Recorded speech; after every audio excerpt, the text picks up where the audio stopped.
आषाढी वारीनिमित्त सध्या पंढरपुरात लाखो भाविकांचा जनसागर लोटलाय। विठ्ठल रुक्मिणीच्या दर्शनासाठी भाविक तासनतास दर्शन रांगेत उभे आहेत। अशातच गोपाळपूर येथील दर्शन रांगेतील पत्रा शेडमध्ये साप आढळल्याने मोठी खळबळ उडाली आहे। या घटनेमुळे दर्शनासाठी रांगेत असलेल्या भाविकांमध्ये काही काळ भीतीचं वातावरण निर्माण झालं होतं। आषाढी वारीसाठी आलेल्या भाविकांची दर्शन रांग सध्या गोपाळपूर पर्यंत पोहोचलीये।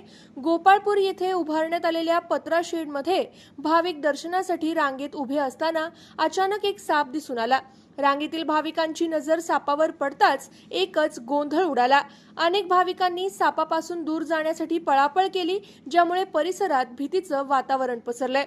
घटनेची माहिती मिळताच त्वरित स्थानिक सर्पमित्राला पाचारण करण्यात आले।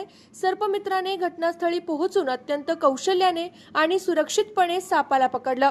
सर्पमित्राने साप पकडल्यानंतर भाविकांनी सुटकेचा निश्वास सोडला। त्यानंतर दर्शन रांगेतील वातावरण निवळलं आणि पुन्हा सुरळीतपणे दर्शन सुरू झालं।